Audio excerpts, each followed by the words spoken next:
राहुल गांधी को ईसीआई से बड़ा झटका। कांग्रेस नेता राहुल गांधी को प्रधानमंत्री नरेंद्र मोदी के खिलाफ पनौती मोदी वाली टिप्पणी पर चुनाव आयोग से गुरुवार 23 नवंबर को झटका लगा। उन्हें आयोग ने कारण बताओ नोटिस भेजकर शनिवार 25 नवंबर की शाम 6 बजे तक जवाब देने को कहा है।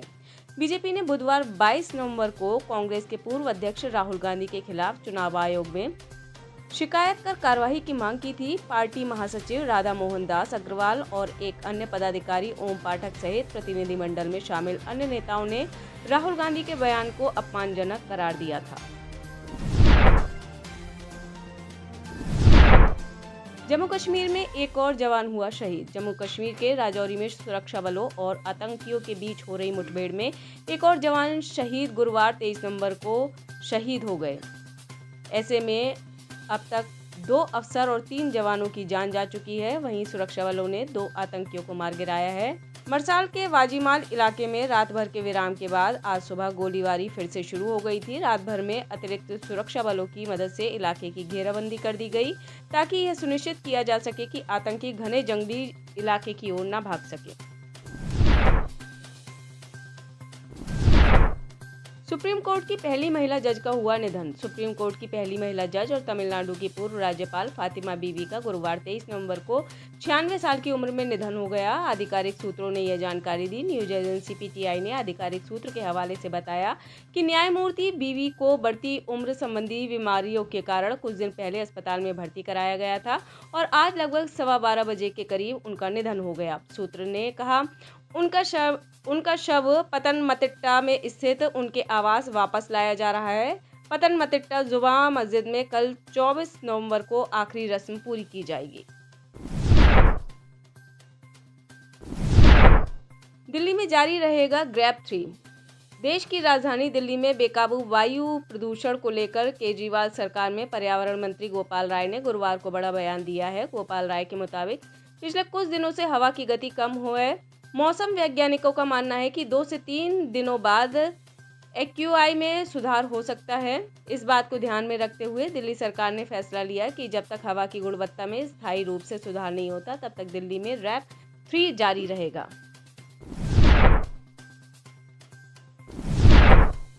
प्रधानमंत्री के बयान का कांग्रेस ने किया विरोध। राजस्थान चुनाव प्रचार के आखिरी दौर में बीजेपी ने दिवंगत नेता राजेश पायलट के जरिए कांग्रेस खासकर गांधी परिवार पर निशाना साधा है। एक रैली में प्रधानमंत्री नरेंद्र मोदी ने कहा कि गांधी परिवार ने राजेश पायलट के विरोध का बदला उनके बेटे सचिन पायलट से लिया। प्रधानमंत्री यह बयान सचिन पायलट को मुख्यमंत्री नहीं बनाए जाने के संदर्भ में दे रहे थे।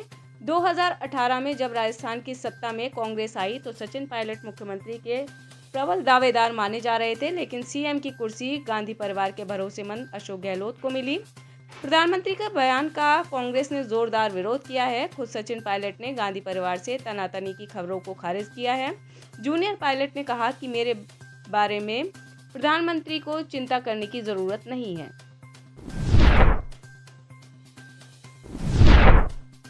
एनआईए के एक्शन से डरा आतंकी पन्नू।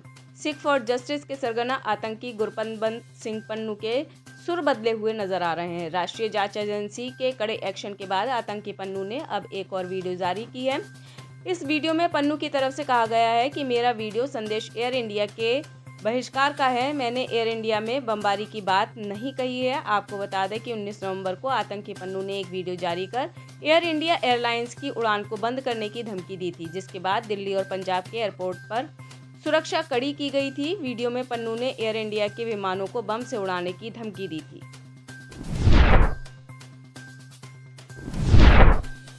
कपूरथला में निहंगों और पुलिस के बीच फायरिंग। पंजाब के कपूरथला के सुल्तानपुर लोधी स्थित गुरुद्वारा श्री अकाल बुंगा साहिब में पुलिस और निहंगों के बीच फायरिंग का मामला सामने आया है, जिसमें होमगार्ड के एक जवान की मौत हो गई है। घटना के बाद इलाके का माहौल तनावपूर्ण हो गया है।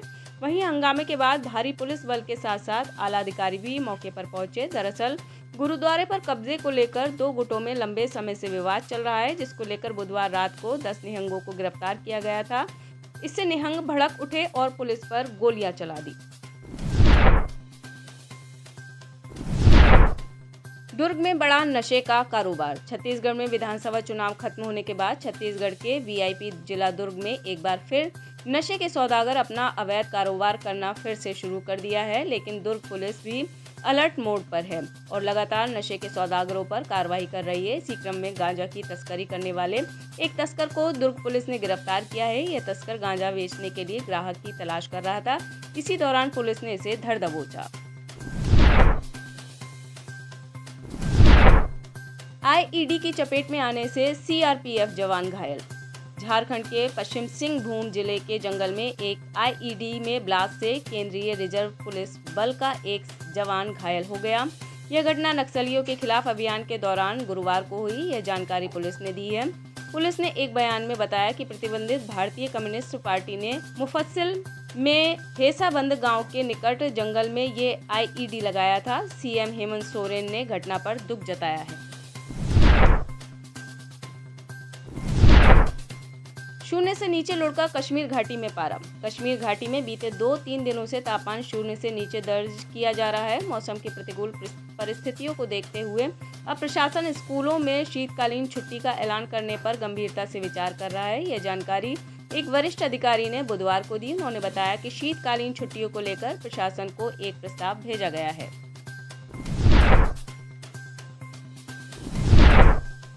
हमास को ढूंढ कर मारेगा मोसाद। इजराइल के प्रधानमंत्री बेंजामिन नेतन्याहू ने देश की खुफिया एजेंसी मोसाद को आदेश दिया है कि वे दुनिया भर में हमास के नेताओं की मौजूदगी का पता लगाएं। एक न्यूज़ कॉन्फ्रेंस में बोलते हुए नेतन्याहू ने कहा, मैंने मोसाद को निर्देश दिया है कि वह हमास के नेताओं को दुनिया भर से ढूंढकर निकाले। नेतन्याहू ने बताया कि हमास के कई नेता दूसरे देशों में रहते हैं। उन्होंने बताया, जंग के दौरान हमास के नेता जश्न मना रहे थे और उन्हें उम्मीद है कि वे जंग के बाद दोबारा से गाजा पर शासन करेंगे। गौरतलब है कि पिछले कुछ सालों में मोसाद पर फिलिस्तीनी आतंकवादियों और ईरानी परमाणु वैज्ञानिकों की विदेशों में हत्याओं का आरोप लगा है। चीन और सऊदी अरब के बीच हुई डील। चीन और सऊदी अरब के बीच एक अहम समझौता हुआ जिसका असर आने वाले समय में अमेरिका पर पड़ सकता है। दरअसल दोनों देशों के बीच लगभग $7 अरब का मुद्रा विनिमय समझौता हुआ है। बीबीसी की रिपोर्ट के अनुसार द्विपक्षीय व्यापार बढ़ाने और सहज बनाने के लिए सऊदी सेंट्रल बैंक और पीपल्स बैंक ऑफ चाइना ने 3 साल के मुद्रा विनिमय समझौते पर सहमति जताई। केंट की शहर में बेहद खतरनाक केमिकल का रिसाव। अमेरिका के केंट की शहर में एक ट्रेन पलटने की वजह घातक रसायनों का रिसाव हो गया। शहर के गवर्नर एंडी वेशियर ने बुधवार को हुए इस हादसे की वजह से शहर में इमरजेंसी की घोषणा कर दी है। हादसे की वजह से ट्रेन के 16 डिब्बे पटरी से उतर गए हैं। ट्रेन को 2 डिब्बों में मोल्टन सल्फर रखा था जिसमें हादसे के वक्त आग लग गई। अमेरिका न्यूज़ चैनल एबीसी के मुताबिक मोल्टन सल्फर में आग लगने की वजह से सल्फर डाइऑक्साइड निकलता है। पायलट ने हमास के लड़ाकों को बताया बहादुर। इजराइल हमास युद्ध के बीच यूनाइटेड एयरलाइंस के एक पायलट को उसके विवादित बयान के लिए निलंबित कर दिया गया है। इब्राहिम आर मोसल्लम पायलट ने कथित तौर पर इजराइल पर हमास के हमलों की प्रशंसा की। इसके साथ ही मोसल्लम ने हमास के लड़ाकों को बहादुर बताया था। मोसल्लम ने कथित तौर पर सोशल मीडिया पर यह भी लिखा था कि मीडिया का भारी राजनीतिकरण किया गया है और फिलिस्तीन की गैर कब्जे वाला क्षेत्र दिखाने की कोशिश की गई है, जिसके बाद यूनाइटेड एयरलाइंस ने मोसल्लम के खिलाफ कार्रवाई करते हुए उसे निलंबित कर दिया। यूनाइटेड एयरलाइंस ने पुष्टि करते हुए कहा कि मोसल्लम को कंपनी के साथ उड़ान भरने से निलंबित कर दिया गया है। नीदरलैंड्स में इस्लाम विरोधी नेता जीत की ओर। नीदरलैंड्स की राजनीति में बहुत बड़ा बदलाव देखने को मिल सकता है जिसका असर समूचे यूरोप पर पड़ सकता है। नीदरलैंड्स में धुर दक्षिणपंथी और इस्लाम विरोधी नेता गीर्ट वाइल्डर्स संसदीय चुनाव में भारी जीत की ओर बढ़ रहे हैं। इसे द्वितीय विश्व युद्ध के बाद डच राजनीति में सबसे बड़े राजनीतिक उलटफेरों में एक माना जा रहा है। नीदरलैंड की राजनीति में इस्लामिक विरोधी नेता गीर्ट वाइल्डर्स देश के पहले कट्टर दक्षिणपंथी प्रधानमंत्री बनने की कतार में शामिल हो चुके हैं। एग्जिट पोल में कहा गया है कि वाइल्डर्स पार्टी फॉर फ्रीडम संसद के 150 सीटों वाले निचले सदन में 35 सीटें जीतने वाली है, जो पिछले चुनाव में जीती गई 17 सीटों से दोगुनी से भी अधिक है। आप इस खबर के बारे में क्या सोचते हैं, हमें कमेंट सेक्शन में बताएं। साथ ही ब्रह्मास्त्र न्यूज को सब्सक्राइब और शेयर भी जरूर करें।